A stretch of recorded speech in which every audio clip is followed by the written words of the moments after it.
En las calles de Capernaum, un hombre contaba monedas en su mesa de recaudación de impuestos. Despreciado por su propio pueblo, considerado traidor y ladrón, Mateo había elegido la riqueza por encima del honor. Pero todo cambió en un instante cuando Jesús pasó frente a su mesa, lo miró directamente a los ojos y pronunció dos palabras que transformarían su destino para siempre. Sígueme. Esta es la extraordinaria historia de Mateo, el hombre que abandonó sus riquezas en un segundo para convertirse en apóstol de Cristo y autor de uno de los evangelios más influyentes de todos los tiempos. Descubre cómo este recaudador de impuestos se transformó en pilar del cristianismo, testigo directo de milagros, de la crucifixión y de la resurrección que cambió el curso de la historia. Una historia que nos demuestra que nadie está más allá de la gracia divina y que Dios puede usar incluso a los más improbables para transformar el mundo. En Capernaum, una ciudad próspera a orillas del mar de Galilea, el sol brillaba con intensidad sobre los techos de piedra caliza. El ambiente se llenaba de aromas de pescado fresco y especias orientales que llegaban en las caravanas comerciales. Esta pequeña ciudad, cruce de rutas comerciales importantes, albergaba a personas de diversas culturas y estatus sociales.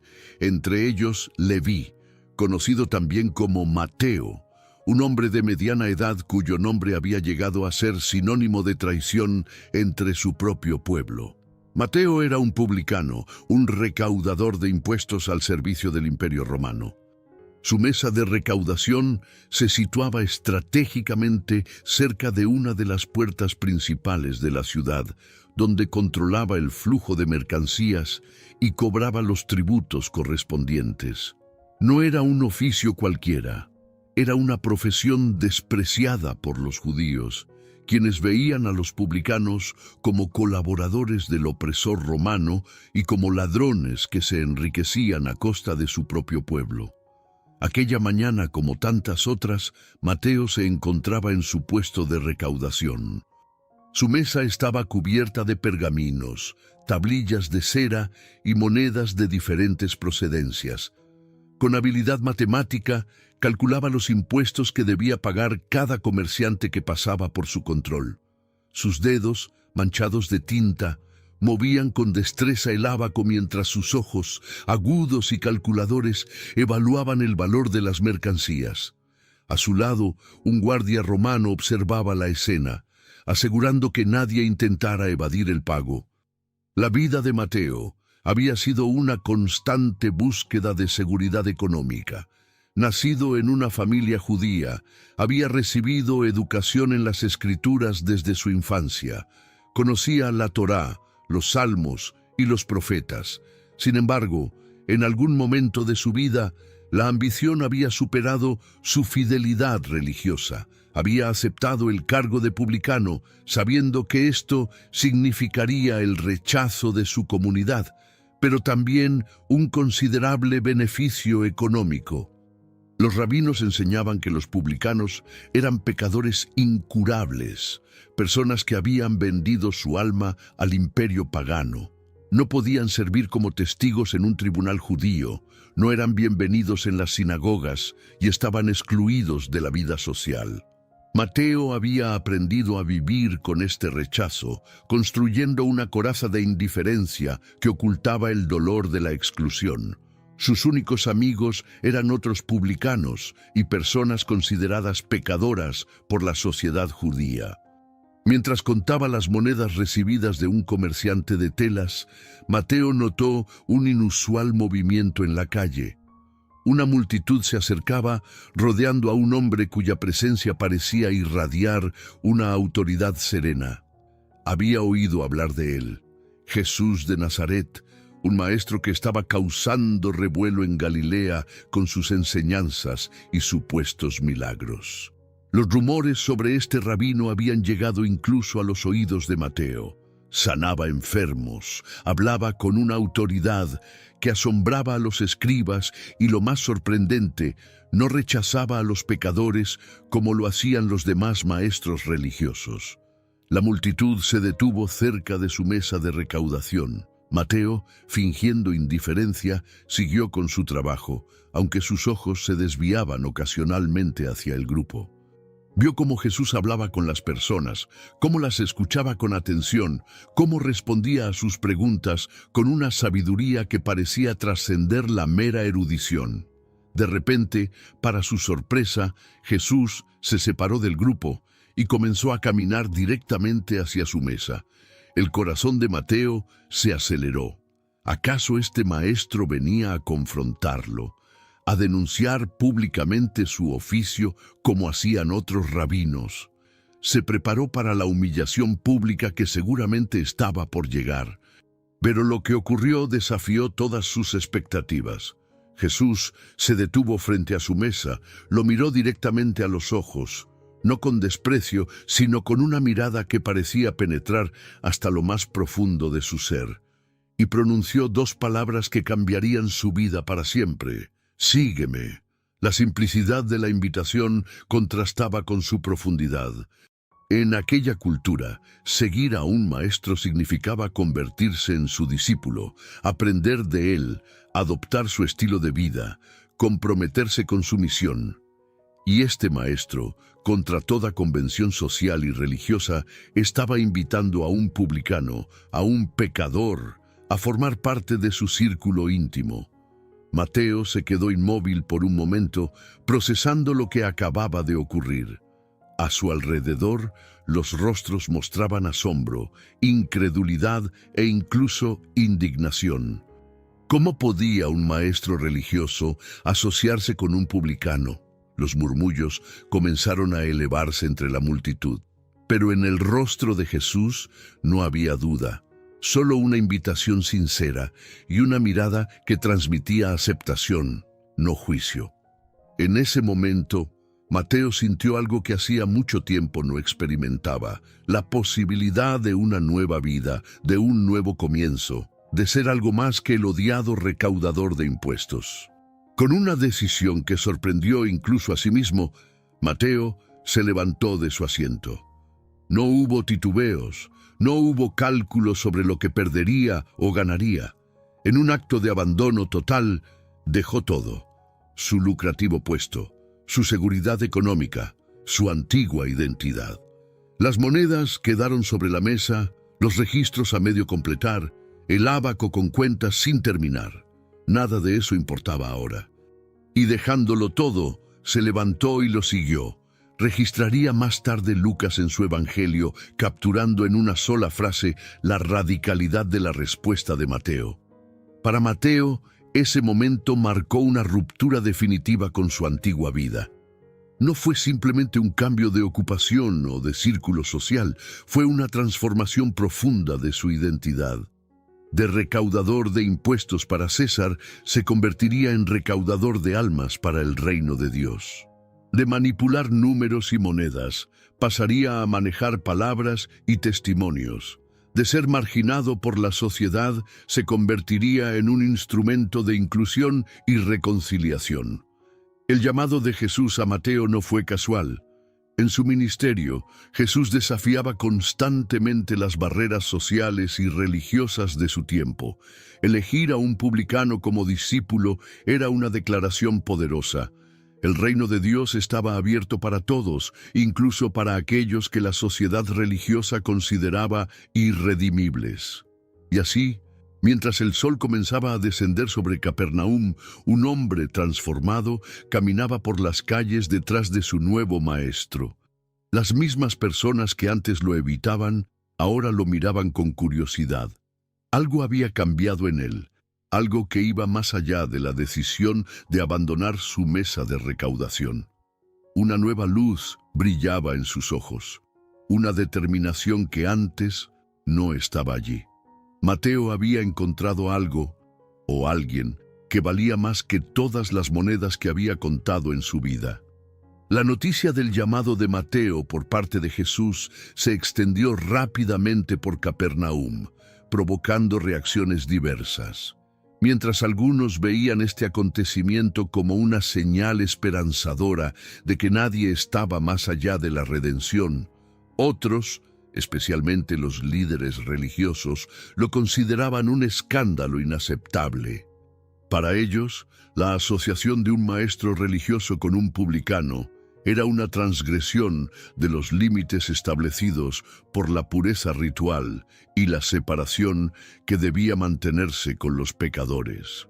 Mateo, sin embargo, estaba experimentando una alegría que no había conocido antes. Después de años de exclusión, finalmente había sido aceptado, no solo por un maestro carismático, sino por alguien que parecía encarnar la misericordia de Dios de la que hablaban las Escrituras. Esta experiencia personal de gracia lo llenó de gratitud y con un deseo ardiente de compartir su felicidad con aquellos que, como él, vivían en los márgenes de la sociedad judía. Fue así como Mateo decidió ofrecer un gran banquete en su casa en honor a Jesús.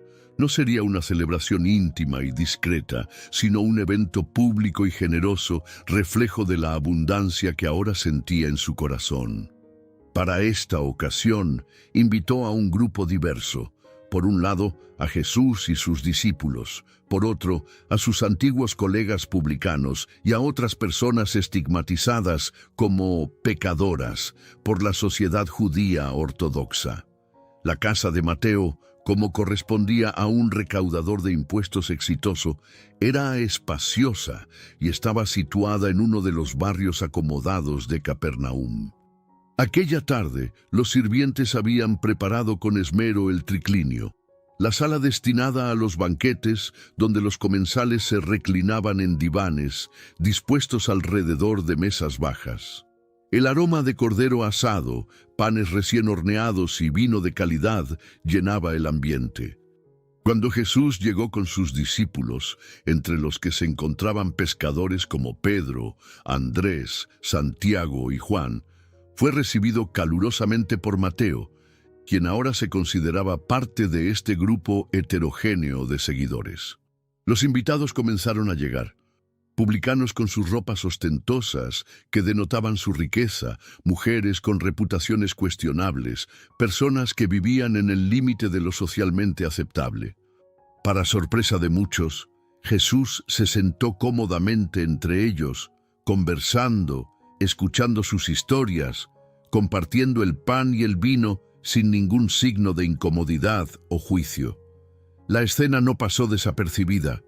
Desde la calle, a través de los patios abiertos típicos de las casas de la época, algunos fariseos y escribas observaban con indignación creciente. Para estos guardianes de la ley, la separación de los puros e impuros era un principio fundamental. Comer con pecadores era contaminarse ritual y moralmente. Ver a Jesús, quien se presentaba como maestro e intérprete de la Torá, transgrediendo estas normas, les resultaba incomprensible y provocador. Incapaces de contener su desaprobación, los fariseos se acercaron a algunos de los discípulos que se encontraban en el exterior del recinto y les preguntaron con tono acusatorio: ¿por qué come vuestro maestro con publicanos y pecadores? La pregunta, formulada como una crítica, revelaba una concepción de la religión basada en la separación y la exclusión de los considerados impuros o pecadores. Jesús, al enterarse de la crítica, no evitó la confrontación. Con la autoridad que caracterizaba sus enseñanzas, respondió con una frase que resonaría a través de los siglos: no necesitan médico los sanos, sino los enfermos. Id, pues, y aprended qué significa: misericordia quiero, y no sacrificio. Porque no he venido a llamar a justos, sino a pecadores.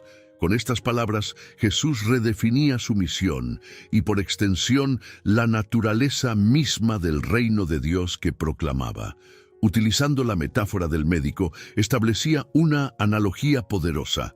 Así como un médico debe ir donde están los enfermos para curarlos, él había venido a buscar y salvar a los que se reconocían necesitados de redención. La referencia a la misericordia sobre el sacrificio era una cita del profeta Oseas, un texto que los fariseos conocían bien, pero cuyo significado profundo habían olvidado en su celo por la observancia ritual. Para Mateo, estas palabras de Jesús tuvieron un impacto especial. No solo justificaban su llamado como publicano, sino que le revelaban una comprensión de Dios que contrastaba radicalmente con la que había conocido hasta entonces. El Dios que Jesús le mostraba no era un juez distante, preocupado principalmente por la pureza ritual, sino un Padre misericordioso que buscaba activamente a los perdidos para restaurarlos. Mientras el banquete continuaba, Mateo observaba a Jesús con admiración creciente. Este maestro no solo lo había llamado a seguirlo, sino que había defendido públicamente su derecho a formar parte de la comunidad del reino, a pesar de su pasado. La gratitud que sentía se transformaba gradualmente en una determinación. Registraría todo lo que este extraordinario maestro dijera e hiciera para que otros pudieran experimentar también la transformación que él estaba viviendo. El banquete en casa de Mateo, más allá de ser una celebración personal, se convertía así en un símbolo de la naturaleza inclusiva del reino de Dios que Jesús proclamaba. Las mesas abiertas, donde todos eran bienvenidos, independientemente de su pasado o su estatus social, anticipaban el banquete escatológico, donde, según las profecías, se sentarían juntos personas de Oriente y Occidente. Para los presentes, la experiencia fue reveladora. Muchos de ellos, marginados durante años por el sistema religioso, encontraban en Jesús a alguien que los veía como personas, no como categorías morales. Su dignidad, negada por tanto tiempo, era restaurada a través de este simple acto de comensalidad, de compartir la mesa sin condiciones previas. A medida que avanzaba la noche, las conversaciones continuaban. Las risas se mezclaban con momentos de reflexión profunda y el vino seguía fluyendo. En este ambiente de celebración, entre personas consideradas pecadoras por la sociedad, Jesús encontraba oportunidades para hablar del amor incondicional de Dios, de la posibilidad de un nuevo comienzo, de un reino donde los últimos serían los primeros. Para Mateo, cada palabra, cada gesto de Jesús confirmaba que su decisión de seguirlo había sido correcta. Aquel banquete, que comenzó como una expresión de gratitud personal, se convertía en una experiencia comunitaria de gracia y en una declaración pública de la naturaleza revolucionaria del mensaje de Jesús. Cuando finalmente los invitados comenzaron a retirarse, Mateo se quedó contemplando la sala vacía, con los restos del festín aún sobre las mesas. Su casa, antes símbolo de su riqueza y aislamiento, ahora había sido transformada en un espacio de encuentro y reconciliación. Y él mismo, Leví el publicano, ahora era Mateo el discípulo, un hombre con una nueva identidad y una nueva misión. Los días siguientes al banquete marcaron el inicio de una nueva etapa en la vida de Mateo. Abandonar su mesa de recaudación había sido solo el primer paso de un viaje mucho más profundo. Ahora, como discípulo de Jesús, se sumergía en un intenso proceso de aprendizaje que transformaría no solo sus conocimientos, sino su forma de ver el mundo, a Dios y a sí mismo.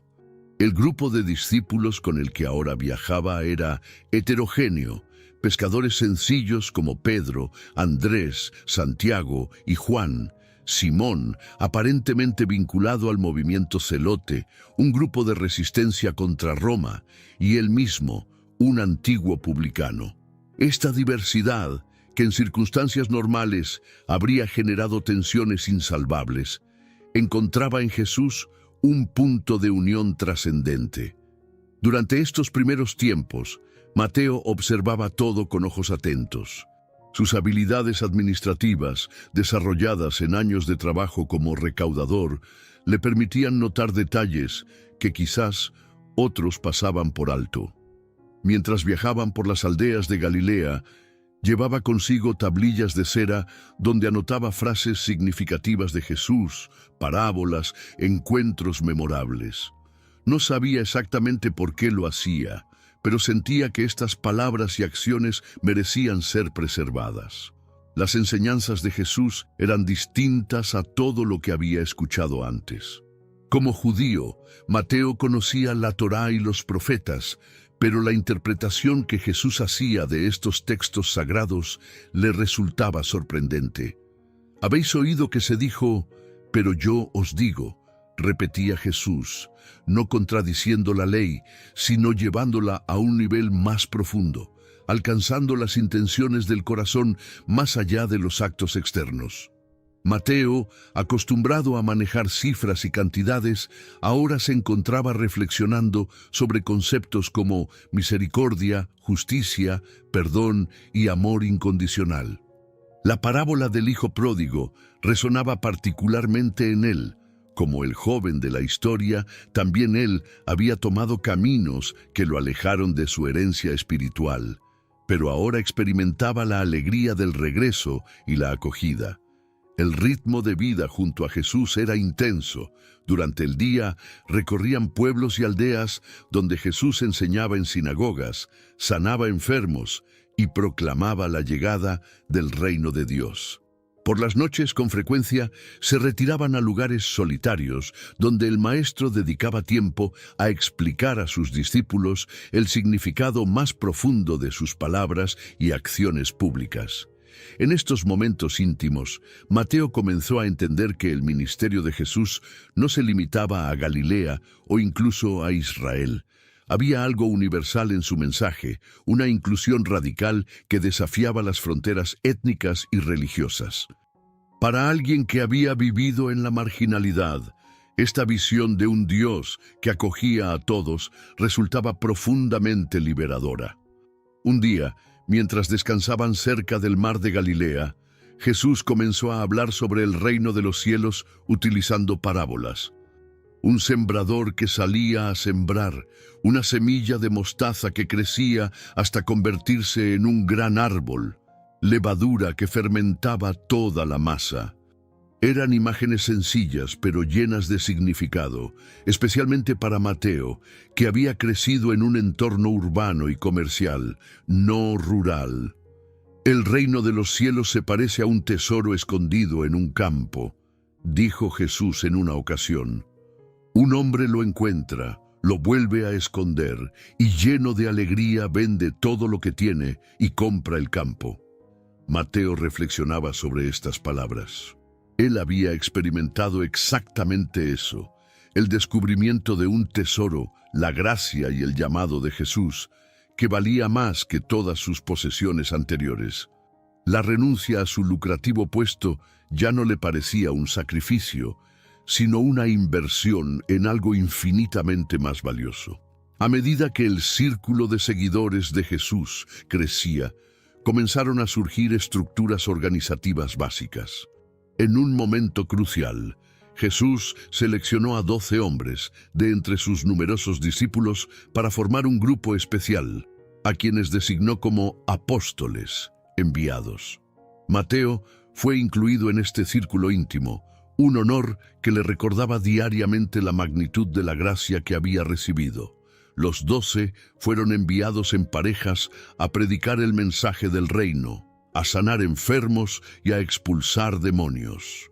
Para Mateo, que había pasado años recaudando para César, ahora la tarea era recaudar para el reino de Dios, pero no dinero, sino vidas transformadas. Este periodo de formación no estuvo exento de desafíos. A veces, las multitudes que seguían a Jesús eran tan grandes que apenas podían descansar o comer. En otras ocasiones, la hostilidad de los líderes religiosos creaba tensiones y peligros. Los discípulos, incluyendo a Mateo, luchaban con sus propias expectativas sobre lo que significaba el reino de Dios y el papel de Jesús como Mesías. Sin embargo, estos 3 años junto a Jesús estaban transformando profundamente a Mateo. Su antiguo pragmatismo se complementaba ahora con una visión espiritual renovada. Su habilidad con los números se ponía al servicio de una causa más elevada. Su conocimiento de la ley encontraba su plenitud en el mandamiento del amor. Una tarde, mientras estaban en la región de Cesarea de Filipo, Jesús formuló una pregunta decisiva a sus discípulos. ¿Quién dice la gente que es el Hijo del Hombre? Después de escuchar varias respuestas, hizo la pregunta más personal. ¿Y vosotros, quién decís que soy yo? Pedro, siempre impulsivo, respondió: Tú eres el Cristo, el Hijo del Dios viviente. Jesús confirmó esta confesión, declarándola una revelación divina, y añadió: Sobre esta roca edificaré mi iglesia, y las puertas del Hades no prevalecerán contra ella. Para Mateo, estas palabras sugerían una misión que iba mucho más allá de lo que habían imaginado. El proyecto de Jesús no era simplemente una reforma dentro del judaísmo o un movimiento político contra Roma. Era el establecimiento de una nueva comunidad, una eclesia, que continuaría su obra después de él. Esta conversación fue seguida por el anuncio desconcertante de Jesús sobre su próximo sufrimiento, muerte y resurrección. Los discípulos, incluido Mateo, encontraron difícil asimilar esta perspectiva. La idea de un Mesías sufriente contradecía las expectativas populares de un libertador poderoso que derrotaría a los enemigos de Israel. A pesar de estas advertencias, el entusiasmo se mantuvo alto cuando el grupo se dirigió finalmente hacia Jerusalén para la fiesta de la Pascua. El recibimiento triunfal de Jesús en la ciudad, montado en un asno mientras la multitud gritaba «Hosana al Hijo de David», parecía confirmar las esperanzas mesiánicas. Mateo, testigo de estos acontecimientos, guardaba todo en su corazón. Sus años como publicano le habían enseñado a leer las situaciones, a distinguir entre las apariencias y las realidades subyacentes. Intuía que se acercaban momentos decisivos, aunque no podía imaginar la magnitud de lo que estaba por venir. Mientras tanto, continuaba su labor silenciosa de registrar las enseñanzas y acciones de Jesús. Lo que había comenzado como notas personales para ayudarlo a recordar, gradualmente tomaba forma como un testimonio estructurado que algún día podría servir para que otros conocieran al Maestro que había transformado su vida. Particularmente significativo para él era el gran discurso que Jesús había pronunciado en una montaña de Galilea tiempo atrás, y que ahora se conocía como el Sermón del Monte.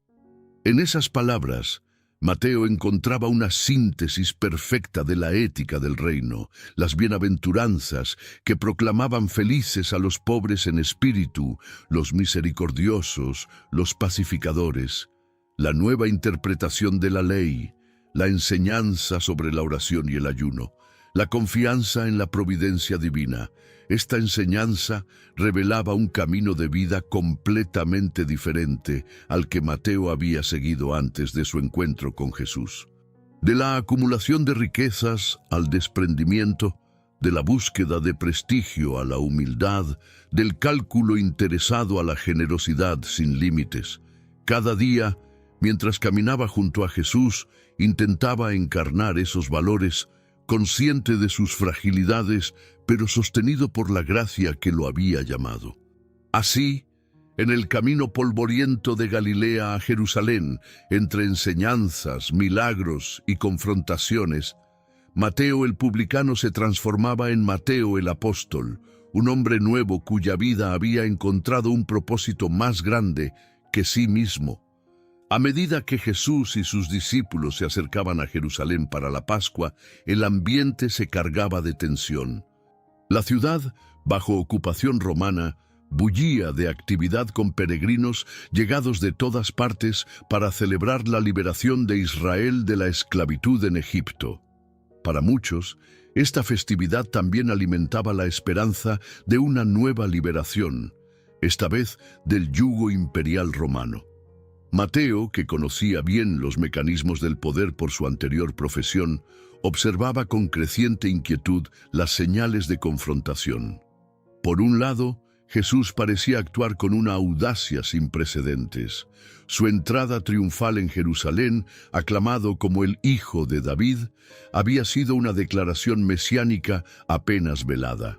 Por otro lado, la purificación del templo, expulsando a los cambistas y vendedores, constituía un desafío directo a la autoridad del Sanedrín. Durante aquella semana, Jesús enseñaba diariamente en el templo, atrayendo multitudes que escuchaban con fascinación sus parábolas y respuestas a las preguntas capciosas de fariseos, saduceos y herodianos.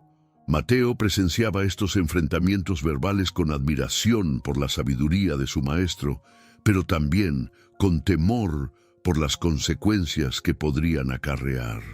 Una noche, mientras descansaban en Betania, en casa de unos amigos, Jesús hizo un anuncio sombrío. «Sabéis que dentro de 2 días se celebra la Pascua, y el Hijo del Hombre será entregado para ser crucificado».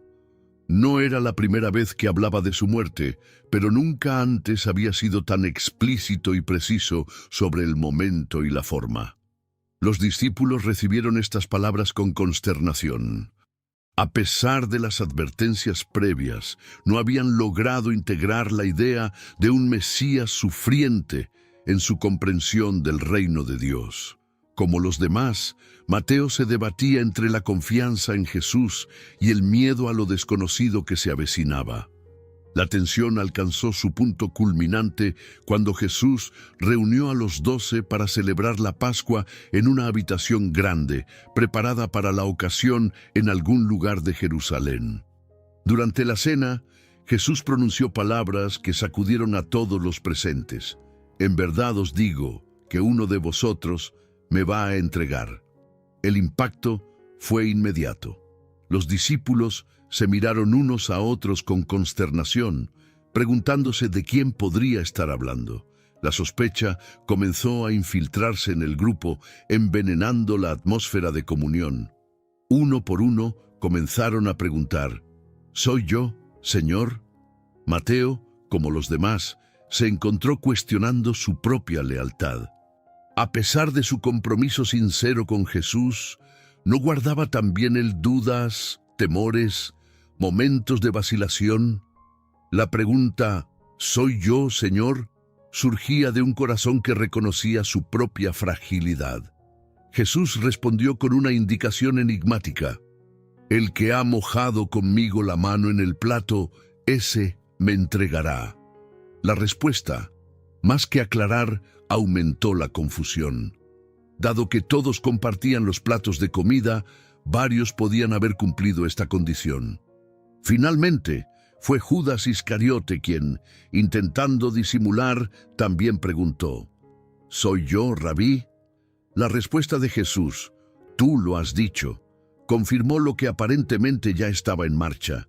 La traición se había consumado en el corazón antes de manifestarse en los hechos. Para Mateo, ver a uno de los 12, alguien que había compartido el pan y caminado junto a ellos durante 3 años, convertirse en traidor era desgarrador.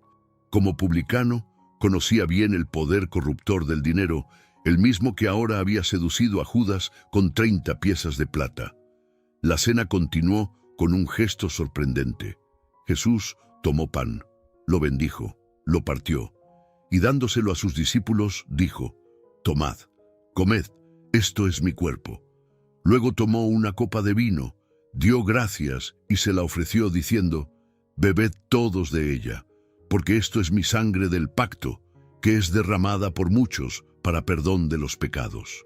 A través de estos símbolos, Jesús estaba interpretando de antemano su muerte inminente. No sería una derrota, sino una ofrenda voluntaria, un sacrificio con propósito redentor.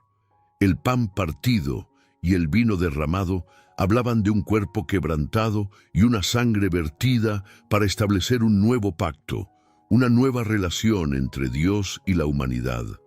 Mateo, con su profundo conocimiento de las Escrituras, pudo reconocer en estas palabras ecos de profecías antiguas, particularmente la del siervo sufriente en Isaías, que fue herido por nuestras rebeliones, molido por nuestros pecados, y por su llaga fuimos nosotros curados. Después de cantar los salmos tradicionales de la Pascua, salieron hacia el Monte de los Olivos. La noche era fresca y un silencio tenso envolvía al grupo mientras caminaban por las calles estrechas de Jerusalén. Jesús rompió ese silencio con otra predicción inquietante. Todos vosotros os escandalizaréis de mí esta noche, porque está escrito, heriré al pastor y las ovejas del rebaño serán dispersadas. Pedro, indignado ante tal sugerencia, exclamó, aunque todos se escandalicen de ti, yo nunca me escandalizaré. Jesús le respondió con una predicción aún más específica. En verdad te digo que esta noche, antes que el gallo cante, me negarás 3 veces. Pedro insistió con vehemencia, aunque tenga que morir contigo, no te negaré. Y todos los discípulos dijeron lo mismo. Mateo, como los demás, afirmó su lealtad, pero en su interior crecía una inquietud. Las palabras de Jesús tenían una certeza profética que no podía ignorar. El Maestro había predicho con precisión otros acontecimientos. ¿Por qué sería diferente esta vez? Llegaron a un lugar llamado Getsemaní, un huerto de olivos donde Jesús solía retirarse a orar.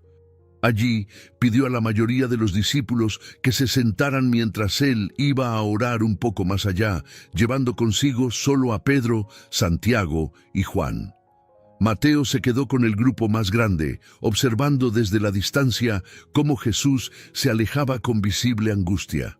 Lo que siguió fue una vigilia dolorosa. Jesús había pedido a sus discípulos que velaran y oraran, pero el cansancio del día y la pesadez emocional pudieron más que su voluntad.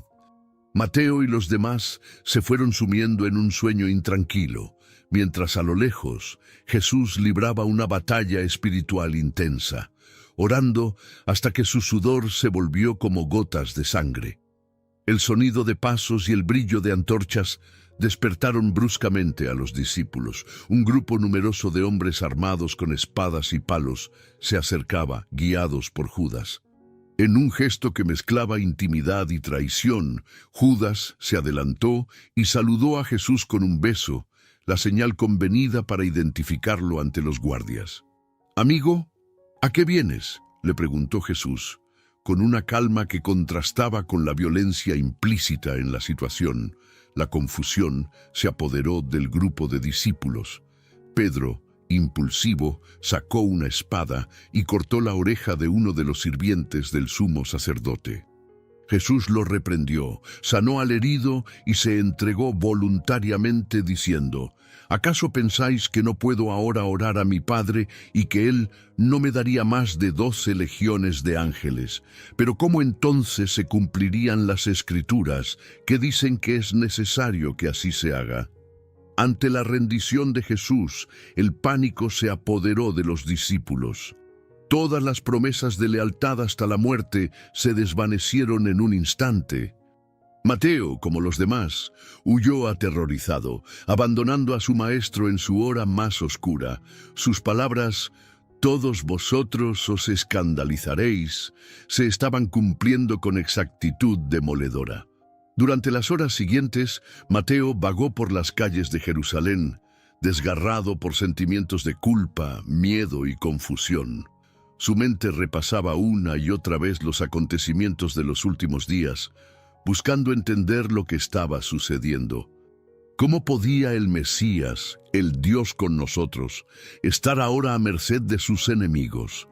A través de conversaciones fragmentarias con otros discípulos con quienes se fue encontrando y de rumores que circulaban por la ciudad, Mateo fue reconstruyendo lo sucedido aquella noche.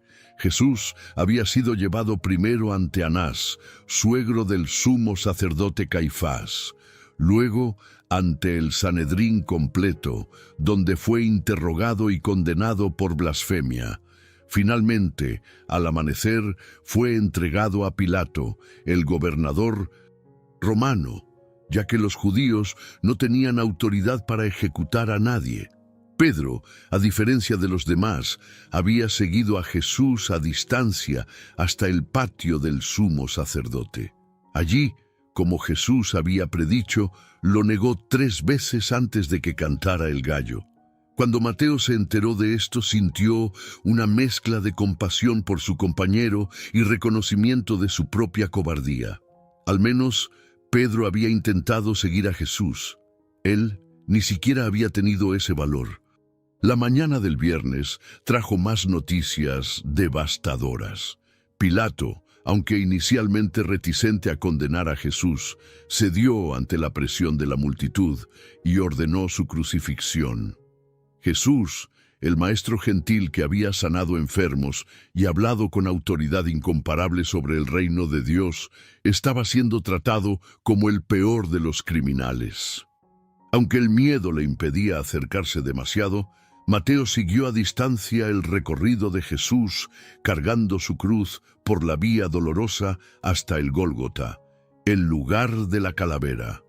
Desde lejos, vio cómo clavaban a su maestro en una cruz entre 2 ladrones, cómo los soldados se repartían sus vestiduras, cómo lo insultaban los que pasaban por allí. Las últimas palabras de Jesús desde la cruz quedaron grabadas en la memoria de Mateo. Dios mío, ¿por qué me has desamparado? Un grito de angustia que resonaba con el Salmo 22. Más tarde, con voz fuerte, Padre, en tus manos encomiendo mi espíritu. Y finalmente, consumado es. Cuando Jesús exhaló su último aliento, fenómenos extraordinarios sacudieron Jerusalén. Un eclipse oscureció el cielo durante 3 horas, la tierra tembló y el velo del templo se rasgó de arriba a abajo. Para Mateo, estos signos cósmicos eran un testimonio de que la muerte de Jesús no era un suceso ordinario, sino un acontecimiento de significado cósmico y trascendental. Al atardecer, José de Arimatea, un miembro respetado del Sanedrín y discípulo secreto de Jesús, obtuvo permiso de Pilato para tomar el cuerpo y depositarlo en un sepulcro nuevo excavado en la roca. Mateo observó desde la distancia cómo el cuerpo de su maestro era envuelto en lienzos limpios y colocado en la tumba, sellada con una gran piedra. Algunas mujeres seguidoras de Jesús, más valientes que los discípulos varones, estaban también presentes, entre ellas María Magdalena y María, la madre de Santiago y José. El sábado transcurrió en un silencio sobrecogedor. Como judío observante, Mateo guardó el descanso sabático, pero su mente y su corazón no encontraban reposo. Las esperanzas depositadas en Jesús parecían haberse desvanecido. El reino que había anunciado con tanto poder, ¿dónde estaba ahora? Los milagros, las enseñanzas, las promesas, ¿habían sido solo ilusiones? Recordaba las palabras de los discípulos de Emaús, que más tarde compartirían. Nosotros esperábamos que Él fuera el que iba a redimir a Israel. Ese esperábamos, en pasado, expresaba perfectamente el estado de ánimo de todos los seguidores de Jesús en aquel sábado de duelo e incertidumbre. Sin embargo, entre la desesperanza comenzaban a surgir tenues recuerdos de las predicciones de Jesús, no solo sobre su muerte, sino también sobre su resurrección al tercer día. Mateo, como los demás, no había prestado mucha atención a esa parte del anuncio, concentrándose en el horror de la crucifixión. Pero ahora, en la quietud del sábado, estas palabras volvían a su mente como semillas de una esperanza casi imposible de concebir. El primer día de la semana, cuando aún estaba oscuro, Mateo fue sobresaltado por golpes urgentes en la puerta de la casa donde se ocultaba con otros discípulos. Al abrir, se encontró con María Magdalena, cuyo rostro transformado por la alegría contrastaba radicalmente con la angustia que todos habían experimentado en los últimos días. «He visto al Señor», exclamó ella con voz entrecortada por la emoción. «Está vivo, ha resucitado como dijo». Sus palabras fueron recibidas inicialmente con incredulidad. ¿Cómo podía ser cierto? Habían visto a Jesús morir en la cruz. Habían presenciado cómo su cuerpo era colocado en el sepulcro. El dolor de la pérdida había sido demasiado real como para dar crédito a lo que sonaba como un delirio provocado por el duelo. Sin embargo, el testimonio de María no era aislado. Pronto llegaron otras mujeres que habían ido al sepulcro de madrugada y encontrado la piedra removida, la tumba vacía y ángeles que les anunciaron: «No está aquí, porque ha resucitado», como dijo. Estos testimonios comenzaron a sacudir la desesperanza en la que estaban sumidos. Pedro y Juan corrieron al sepulcro para verificar lo que las mujeres decían y encontraron la tumba efectivamente vacía, con los lienzos funerarios doblados ordenadamente, pero sin el cuerpo de Jesús. Aunque estos signos apuntaban a algo extraordinario, la plena comprensión aún no llegaba. Como escribiría Juan años más tarde, aún no habían entendido la Escritura que Jesús debía resucitar de entre los muertos. Fue esa misma tarde cuando la realidad de la resurrección se impuso de manera innegable. Los discípulos estaban reunidos a puertas cerradas por miedo a las autoridades judías, cuando de repente Jesús mismo apareció en medio de ellos diciendo: «Paz a vosotros». Mateo, que se encontraba entre los presentes, quedó paralizado por el asombro. Su mente luchaba por asimilar lo que veían sus ojos. Jesús, el mismo que había sido crucificado, estaba ahora ante ellos, mostrándoles las marcas de los clavos en sus manos y la herida de la lanza en su costado. No era un fantasma ni una alucinación colectiva, era su maestro, corporalmente presente, aunque de un modo nuevo y transformado. «Como el Padre me envió, así yo os envío», les dijo Jesús. Luego sopló sobre ellos y añadió: «Recibid el Espíritu Santo. A quienes perdonéis los pecados, les serán perdonados.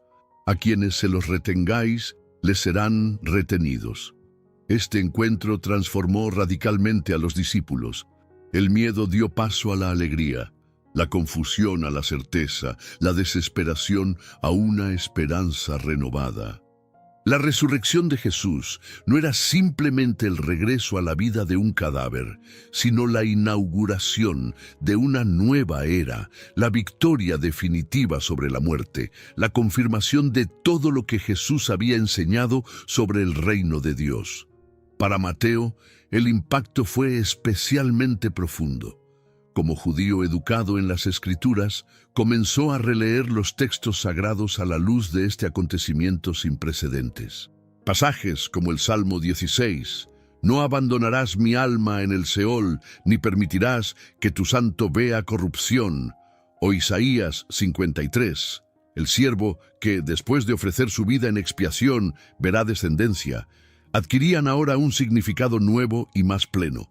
Durante los 40 días siguientes, Jesús se apareció repetidamente a sus discípulos, no de manera continua, sino en encuentros específicos. A veces se manifestaba a individuos como a Pedro, otras veces a grupos pequeños, como a los discípulos de Emaús, en ocasiones a grupos más grandes, como a los apóstoles reunidos o incluso, según narraría Pablo años después, a más de 500 hermanos a la vez. Estos encuentros no eran meras visiones subjetivas, incluían conversaciones extensas, compartir alimentos, recibir enseñanzas. En una ocasión memorable, Jesús se reunió con 7 de sus discípulos junto al mar de Galilea. preparó un desayuno de pescado asado y tuvo una conversación significativa con Pedro, restaurándolo en su ministerio después de su triple negación.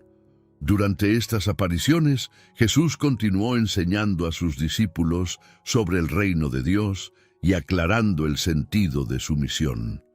Les hizo comprender cómo las Escrituras, la ley de Moisés, los profetas y los salmos hablaban de Él y se cumplían en su vida, muerte y resurrección.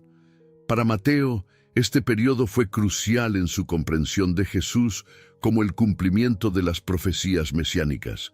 Su formación judía le permitía apreciar la continuidad entre la historia de Israel y la nueva realidad inaugurada por Cristo.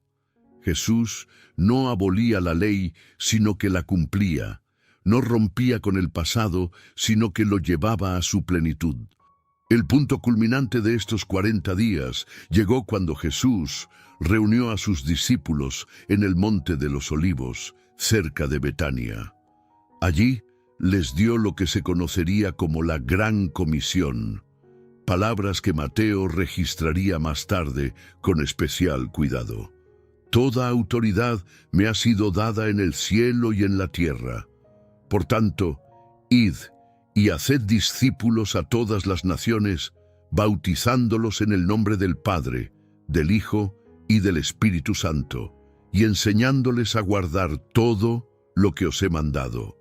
Y he aquí, yo estoy con vosotros todos los días hasta el fin del mundo.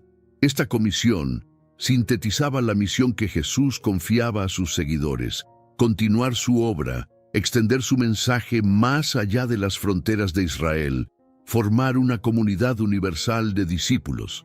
La promesa de su presencia permanente, yo estoy con vosotros todos los días, resonaba con el nombre Emmanuel, Dios con nosotros, que Mateo destacaría al inicio de su evangelio.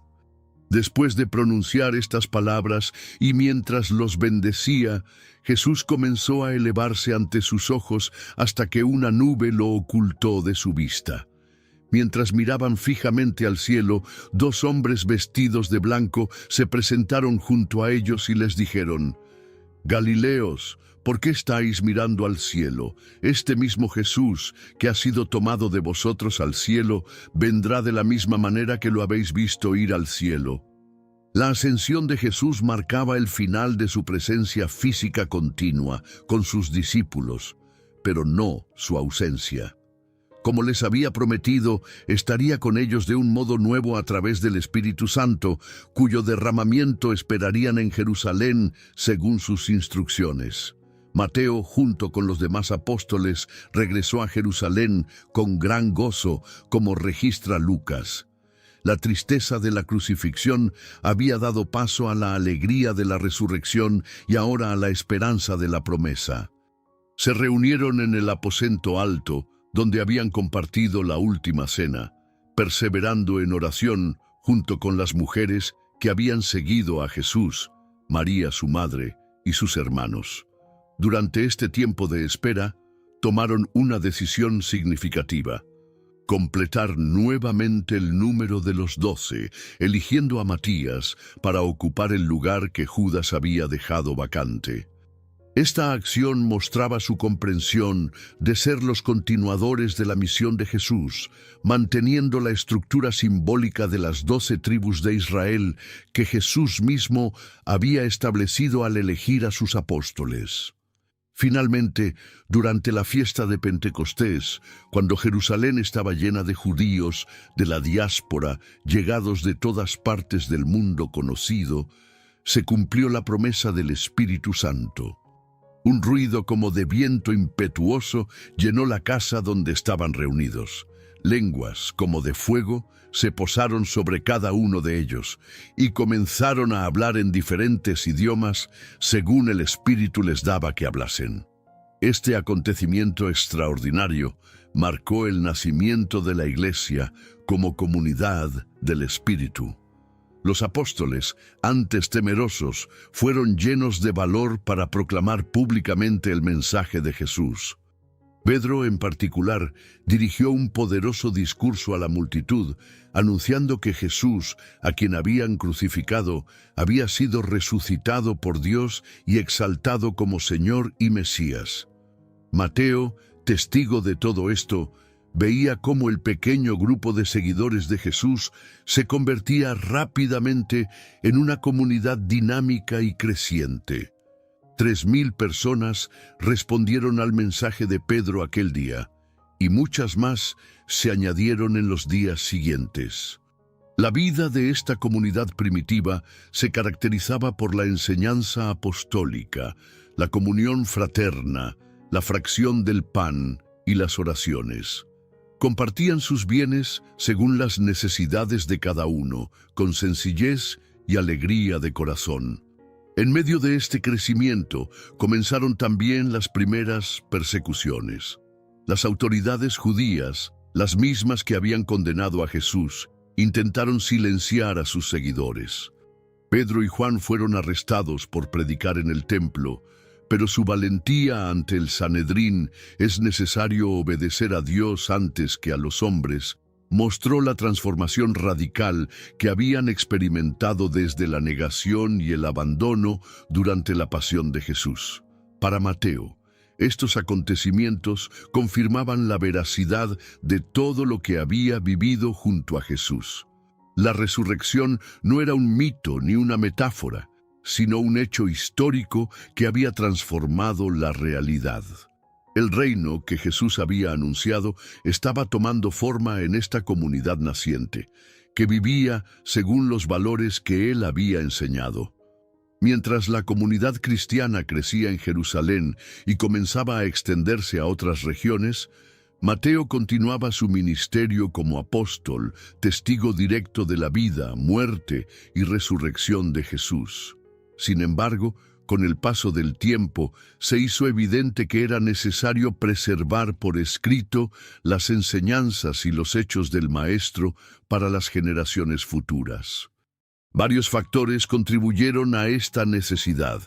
Por un lado, los testigos oculares, como Mateo, no vivirían para siempre. Su testimonio oral debía ser fijado de manera permanente. Por otro lado, la expansión geográfica de la fe cristiana requería textos que pudieran viajar donde los apóstoles no llegaban personalmente.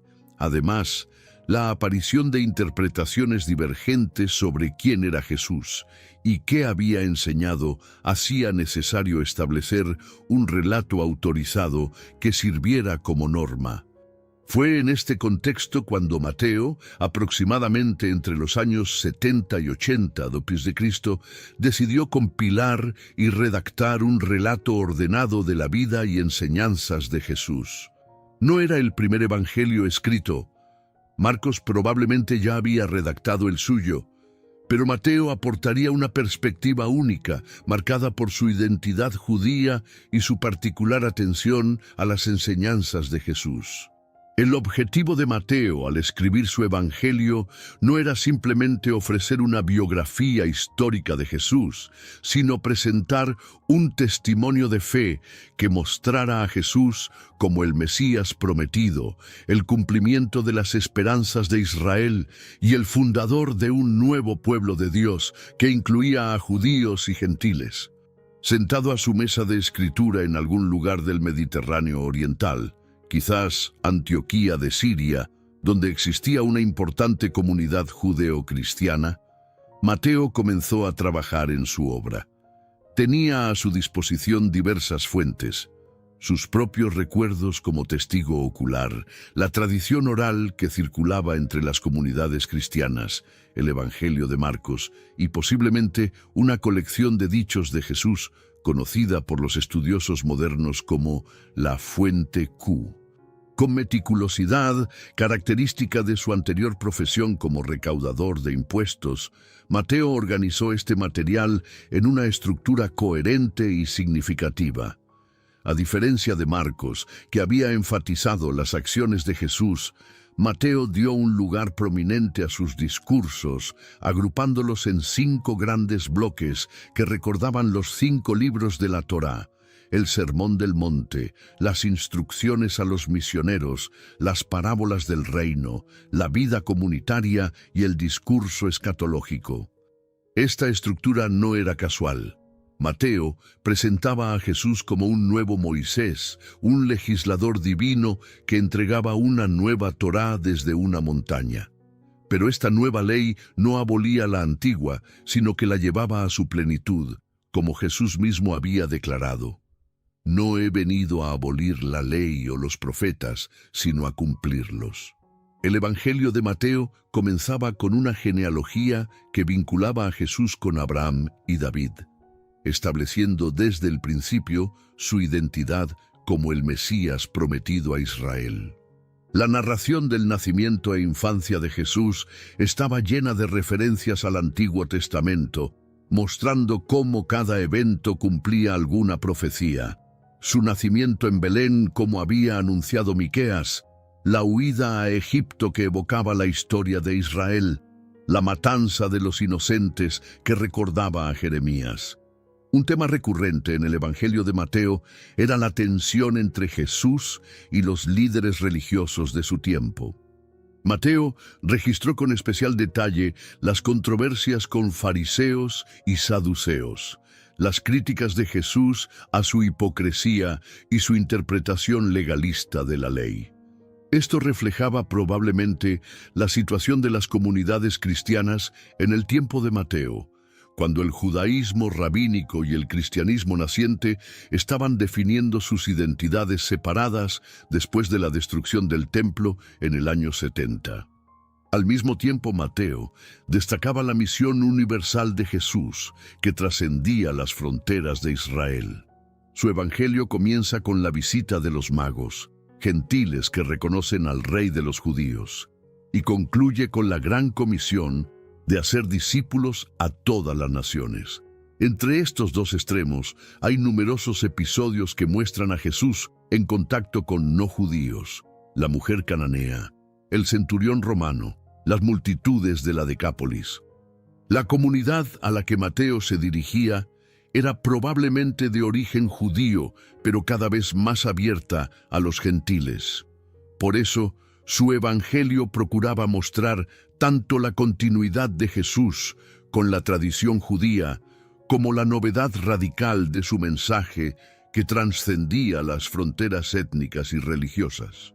Un aspecto distintivo del Evangelio de Mateo es su énfasis en la iglesia, eclesia, término que solo aparece en su Evangelio entre los sinópticos. En el capítulo 16 registra la promesa de Jesús a Pedro: sobre esta roca edificaré mi iglesia, y las puertas del Hades no prevalecerán contra ella. En el capítulo 18 ofrece instrucciones detalladas sobre la vida comunitaria, incluyendo procedimientos para la resolución de conflictos y la disciplina dentro de la comunidad. Esta atención a la iglesia refleja el momento histórico en que Mateo escribe, cuando las comunidades cristianas estaban desarrollando estructuras organizativas más definidas para continuar la misión de Jesús, en ausencia de su presencia física. Para Mateo, la iglesia no era una institución humana, sino la comunidad del reino, fundada por Jesús mismo y guiada por su Espíritu. El tema del reino de los cielos, o reino de Dios, es central en el Evangelio de Mateo. Jesús anuncia su llegada, describe su naturaleza a través de parábolas, demuestra su poder mediante milagros y enseña a sus discípulos a vivir según sus valores. Este reino es presentado como una realidad ya presente, pero aún no plenamente manifestada, que crece silenciosamente como una semilla de mostaza, que convive con la maldad como el trigo entre la cizaña, que exige una decisión radical como el tesoro escondido por el que se vende todo. La ética del reino, expuesta principalmente en el Sermón del Monte, constituye uno de los legados más influyentes del Evangelio de Mateo. Las bienaventuranzas, la enseñanza sobre el amor a los enemigos, la oración del Padre Nuestro, la confianza en la providencia divina, han configurado la espiritualidad cristiana a lo largo de los siglos. Para Mateo, esta ética no era un idealismo irrealizable, sino la expresión concreta de la vida del reino, que los seguidores de Jesús estaban llamados a encarnar en el mundo. El Evangelio culmina con el relato de la pasión, muerte y resurrección de Jesús, el núcleo del querigma cristiano. La presentación que hace Mateo de estos acontecimientos refleja tanto su fidelidad histórica como su interpretación teológica. Jesús no es una víctima pasiva, sino el Hijo de Dios, que conscientemente entrega su vida en cumplimiento de su misión. Su muerte no es una derrota, sino una victoria. Su resurrección no es un mito, sino un acontecimiento histórico que transforma la realidad. Los últimos versículos del Evangelio recogen la comisión final de Jesús a sus discípulos y su promesa de presencia permanente. Y he aquí, yo estoy con vosotros todos los días hasta el fin del mundo. Esta promesa enlaza con el inicio del Evangelio, donde Mateo presenta a Jesús como el Emmanuel, Dios con nosotros. La historia que comenzó con la encarnación de Dios en forma humana continúa con su presencia espiritual en medio de su iglesia. Cuando Mateo contemplaba el manuscrito terminado de su Evangelio, podía ver en él la culminación de un largo viaje personal, de recaudador de impuestos a apóstol, de seguidor de Jesús a testigo de su resurrección, de oyente de sus palabras a transmisor de su mensaje. El documento que había creado no era simplemente un registro histórico, sino un testimonio de fe, destinado a formar discípulos de Cristo en todas las generaciones. El proceso de escritura había sido también para él un ejercicio de redescubrimiento y profundización. Al narrar nuevamente la historia de Jesús, había comprendido más plenamente su significado. Al organizar sus enseñanzas, había captado más claramente su sabiduría. Al describir sus milagros, había experimentado nuevamente su poder. Una vez finalizado su Evangelio, Mateo lo entregaría a la comunidad cristiana para su lectura en las asambleas litúrgicas. El texto comenzaría a circular entre las iglesias, primero en copias manuscritas cuidadosamente realizadas, posteriormente traducido a otras lenguas a medida que el cristianismo se expandía. Aunque Mateo, como autor, quedaría en segundo plano. Su Evangelio, como los demás, circularía inicialmente de forma anónima y solo posteriormente se le atribuiría su autoría. Su testimonio dejaría una huella imborrable en la iglesia naciente y en toda la historia posterior. Su retrato de Jesús como Maestro, como Mesías, como Emmanuel, conformaría la cristología cristiana y la espiritualidad de innumerables creyentes. Los años posteriores a la escritura de su Evangelio son menos conocidos en la vida de Mateo.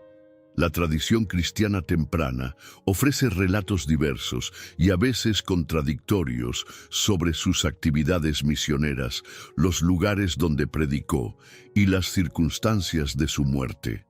Según algunas tradiciones, Mateo habría llevado el Evangelio a regiones como Etiopía, Persia o la India. Otros relatos lo ubican predicando en Judea por un tiempo considerable antes de expandir su misión a tierras más lejanas. Lo que parece común en todas estas tradiciones es que, como los demás apóstoles, Mateo dedicó el resto de su vida a cumplir la gran comisión que Jesús les había encomendado: hacer discípulos a todas las naciones, bautizándolos y enseñándoles todo lo que el Maestro les había mandado. En cuanto a su martirio, las fuentes antiguas tampoco son unánimes. Algunas indican que murió pacíficamente de causas naturales, otras que fue martirizado por su fe. La tradición más extendida sugiere que fue asesinado con una espada o una lanza mientras predicaba en Etiopía o Persia, dando así el testimonio supremo de su fe en el Cristo resucitado. Independientemente de los detalles históricos precisos, Lo que resulta innegable es el impacto duradero de la vida y obra de Mateo en la historia del cristianismo. Su evangelio, incluido en el canon del Nuevo Testamento, se convertiría en uno de los textos más influyentes de la civilización occidental.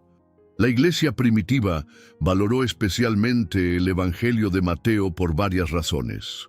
Su estructura ordenada, su énfasis en la enseñanza de Jesús y su presentación de Cristo como el cumplimiento de las promesas del Antiguo Testamento lo hacían particularmente adecuado para la instrucción de los nuevos conversos y para la argumentación apologética frente al judaísmo.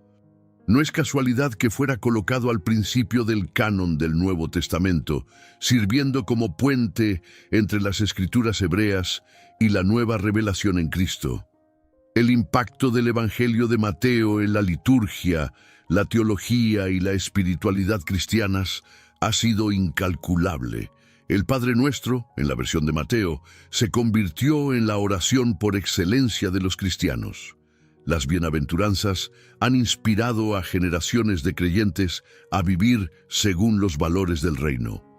El relato de la institución de la Eucaristía ha fundamentado la celebración central del culto cristiano.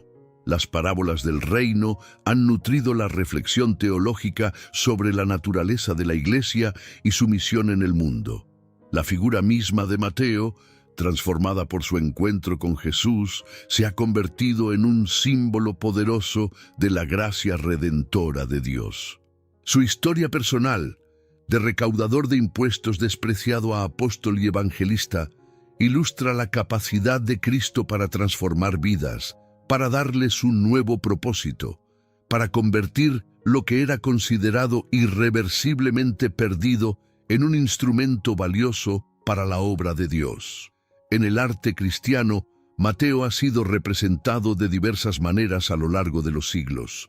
A menudo aparece con una pluma y un libro, símbolos de su papel como evangelista.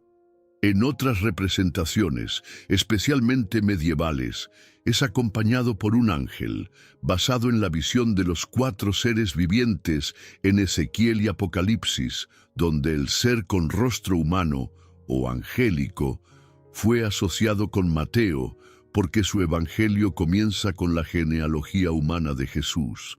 También se le representa a veces con instrumentos de recaudación o monedas, recordando su profesión anterior.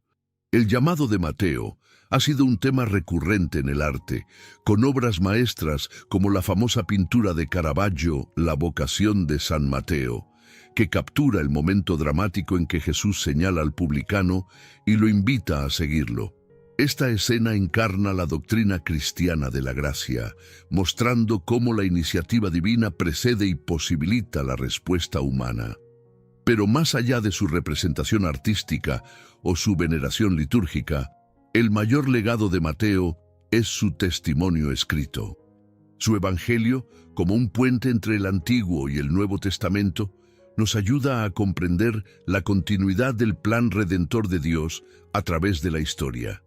Como una exposición sistemática de las enseñanzas de Jesús, nos proporciona una guía ética para vivir como ciudadanos del reino, como un relato de la pasión, muerte y resurrección de Cristo, nos invita a participar en el misterio central de la fe cristiana. La vida de Mateo nos recuerda que nadie está más allá de la gracia de Dios, que el pasado no determina nuestro futuro cuando nos encontramos con Cristo, que los talentos y habilidades que poseemos, incluso los que hemos utilizado para fines egoístas, pueden ser redimidos y puestos al servicio del reino. Su llamado nos muestra el poder de 2 simples palabras: sígueme, para cambiar el curso de una vida. Su respuesta inmediata, dejándolo todo, ejemplifica la radicalidad del discipulado cristiano. Su banquete, invitando a otros publicanos y pecadores, ilustra cómo el encuentro con la gracia genera inclusión y comunidad. Como testigo de la vida, muerte y resurrección de Jesús, Mateo nos recuerda la importancia del testimonio ocular en los orígenes de la fe cristiana. El cristianismo no se basa en mitos atemporales o especulaciones filosóficas, sino en acontecimientos históricos atestiguados por personas concretas que estuvieron dispuestas a dar su vida por la verdad de lo que habían visto y oído. Como escritor inspirado, Mateo nos enseña a leer las Escrituras con ojos cristológicos, viendo cómo el Antiguo Testamento encuentra su cumplimiento en Cristo, no de manera mecánica o forzada, sino como el despliegue orgánico del plan redentor de Dios. Nos enseña también a valorar la tradición, no como una carga muerta, sino como una herencia viva que debe ser interpretada a la luz del Espíritu. Como misionero, si seguimos las tradiciones sobre su actividad posterior, Mateo nos recuerda que el Evangelio debe ser comunicado a todas las culturas, adaptado a diferentes contextos sin perder su esencia, traducido a diversos lenguajes, manteniendo su poder transformador. Y como posible mártir, Mateo nos señala que la fidelidad al Evangelio puede exigir el sacrificio supremo, que el seguimiento de Cristo implica tomar nuestra cruz diariamente, que el verdadero tesoro no está en esta vida, sino en la eternidad con Dios. En resumen, Mateo, el hombre, el apóstol, el evangelista, continúa siendo un guía para los cristianos de todas las épocas en nuestro propio viaje de fe. Su vida nos inspira, su evangelio nos instruye, su testimonio nos desafía a responder con la misma decisión a la invitación de Jesús: sígueme. La historia de Mateo, aunque situada en un contexto histórico y cultural muy diferente al nuestro, contiene lecciones atemporales que siguen resonando en el corazón de los creyentes del siglo XXI. Pensemos en el momento del llamado. Mateo se encontraba en su mesa de recaudación, inmerso en su rutina diaria, cuando Jesús pasó por su vida y lo invitó a seguirlo. ¿Cuántas veces experimentamos que Dios nos habla en medio de nuestra cotidianidad? El llamado divino no siempre adopta formas extraordinarias o espectaculares. Con frecuencia, Dios se introduce en nuestras vidas en los momentos y lugares más ordinarios. La respuesta de Mateo fue inmediata y radical.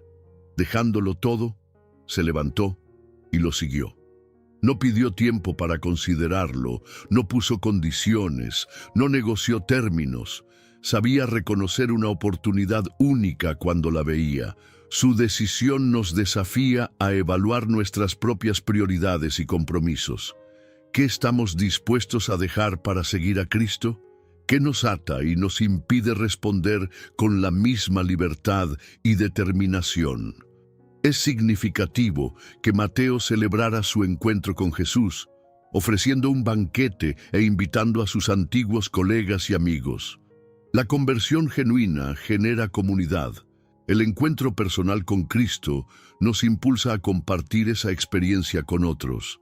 En una época marcada por el individualismo, la historia de Mateo nos recuerda que la fe cristiana es esencialmente comunitaria y evangelizadora. El escándalo que provocó este banquete entre los líderes religiosos revela otra dimensión importante. El mensaje de Jesús desafía constantemente nuestras fronteras sociales, nuestros prejuicios, nuestras categorizaciones de puros e impuros. La Iglesia contemporánea está llamada, como Jesús, a ser una comunidad inclusiva donde todos son bienvenidos, especialmente aquellos que la sociedad margina o estigmatiza. La transformación de Mateo de recaudador de impuestos a apóstol nos habla del poder regenerador de la gracia. En Cristo recibimos no solo el perdón de nuestros pecados pasados, sino una nueva identidad y un nuevo propósito. Nuestras habilidades y talentos, incluso aquellos que hemos mal utilizado, pueden ser redimidos y puestos al servicio del reino de Dios. La experiencia de Mateo como testigo de la pasión, muerte y resurrección de Jesús nos recuerda que la fe cristiana se fundamenta en hechos históricos, no en emociones pasajeras o ideas abstractas. Como Mateo, Estamos llamados a ser testigos de lo que Cristo ha hecho en nuestras vidas y en la historia de la humanidad. El papel de Mateo como evangelista subraya la importancia de preservar y transmitir la fe. Su esfuerzo por poner por escrito las enseñanzas y acciones de Jesús nos desafía a conocer profundamente las Escrituras y a comunicar el Evangelio de manera fiel y relevante para cada nueva generación. Las tradiciones sobre la actividad misionera posterior de Mateo nos recuerdan que el cristianismo es una fe universal, destinada a todas las culturas y pueblos. Como discípulos contemporáneos, estamos llamados a cruzar fronteras geográficas, culturales, sociales, para compartir la buena noticia de Cristo. Y el posible martirio de Mateo nos confronta con la dimensión de sacrificio inherente al discipulado cristiano. Aunque no todos seremos llamados a dar nuestra vida físicamente por Cristo, todos estamos invitados a morir diariamente a nuestro egoísmo, nuestras ambiciones personales y nuestros deseos de comodidad y seguridad para servir a Dios y a los demás. En nuestra sociedad actual, la figura de Mateo resuena especialmente por al menos 3 razones. Primero, vivimos en un mundo obsesionado con el éxito material y financiero, no muy diferente de la mentalidad que inicialmente llevó a Mateo a convertirse en recaudador de impuestos. Su transformación nos desafía a reconsiderar nuestros valores y prioridades. Segundo, experimentamos una creciente polarización social y política que divide a las personas en categorías rígidas de nosotros y ellos. El ejemplo de Jesús, llamando a Mateo e incluyéndolo en su círculo íntimo, a pesar de su profesión despreciada, nos invita a cruzar estas divisiones artificiales y a construir puentes de comprensión y reconciliación. Tercero, vivimos en una época donde muchas personas buscan significado y propósito en sus vidas, insatisfechas con el vacío espiritual del materialismo. La historia de Mateo nos recuerda que este significado se encuentra en el seguimiento de Cristo, en la entrega a una causa mayor que nosotros mismos, en el servicio a los demás. Para los cristianos de hoy, Mateo también ofrece un modelo de equilibrio entre continuidad y cambio. Como judío que se convirtió en seguidor de Jesús, supo valorar su herencia religiosa mientras abrazaba la nueva revelación en Cristo. En una época en que algunas tradiciones cristianas están tentadas, ya sea por un tradicionalismo rígido o por un progresismo desconectado de las raíces históricas de la fe, Mateo nos enseña a honrar la tradición mientras permanecemos abiertos a nuevas manifestaciones del Espíritu. Su Evangelio, con su estructura cuidadosa y su atención al detalle, nos recuerda la importancia del estudio disciplinado y la reflexión teológica rigurosa. En un tiempo de simplificaciones excesivas y sound bites, Mateo nos invita a profundizar en la complejidad y riqueza de la fe cristiana. Al mismo tiempo, su experiencia personal de transformación nos previene contra un intelectualismo árido. La fe cristiana no es principalmente un sistema de creencias, sino un encuentro personal con el Cristo vivo que cambia nuestras vidas de manera radical. La comisión final de Jesús, registrada por Mateo, «Id y haced discípulos a todas las naciones», sigue siendo el mandato fundamental para la Iglesia. En un mundo cada vez más globalizado e interconectado, este llamado adquiere nuevas dimensiones y posibilidades. Y la promesa que acompaña esta comisión, «Yo estoy con vosotros todos los días, hasta el fin del mundo», continúa siendo la fuente de consuelo y valor para los seguidores de Cristo. No estamos solos en esta misión. El mismo Jesús que llamó a Mateo en Capernaum, que lo instruyó durante 3 años, que murió y resucitó por él, que lo envió a predicar el Evangelio, está presente también con nosotros a través de su Espíritu. La historia de Mateo, en definitiva, es nuestra historia. Como él, hemos sido llamados en medio de nuestras ocupaciones cotidianas. Como él, estamos invitados a dejar atrás lo que nos ata para seguir a Cristo. Como él, somos testigos de la presencia de Dios en nuestra historia y nuestro mundo. Como él, estamos comisionados para compartir la buena noticia del amor redentor de Dios manifestado en Jesucristo. Que su ejemplo nos inspire a responder con la misma generosidad y decisión al llamado de Jesús en nuestras vidas, para que también nosotros podamos transformarnos de observadores pasivos en testigos activos, de espectadores en protagonistas de la historia de salvación que Dios continúa escribiendo en nuestro mundo. Amados hermanos y hermanas que han seguido esta narración sobre la vida de Mateo, hemos recorrido juntos un camino extraordinario, desde la mesa de recaudación en Capernaum hasta los confines del mundo conocido donde este apóstol llevó el mensaje de Cristo. Hemos sido testigos de su transformación de publicano despreciado a discípulo comprometido, de pecador redimido a autor inspirado de uno de los textos más influyentes de la historia humana. La historia de Mateo nos recuerda que Dios ve más allá de nuestras etiquetas sociales, más allá de nuestros errores pasados, más allá de lo que los demás piensan de nosotros. Ve nuestro potencial, lo que podemos llegar a ser por su gracia. Cuando Jesús miró a Leví en su mesa de recaudación, no vio solo a un publicano. Vio a Mateo el apóstol, vio a Mateo el evangelista, vio a Mateo el mártir. Y así como vio a Mateo, te ve a ti hoy. Cualquiera que sea tu pasado, cualquiera que sea tu presente, Jesús te invita a levantarte y seguirlo. Te invita a dejar atrás lo que te ata y a abrazar una nueva vida en Él.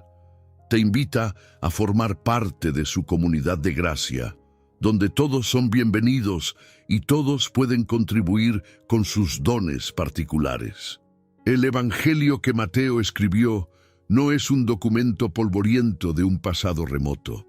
Es un testimonio vivo que continúa hablando a nuestros corazones, desafiando nuestras prioridades, moldeando nuestras comunidades, inspirando nuestro servicio. La misma palabra que transformó a Mateo puede transformarnos a nosotros si la recibimos con fe y la vivimos con fidelidad.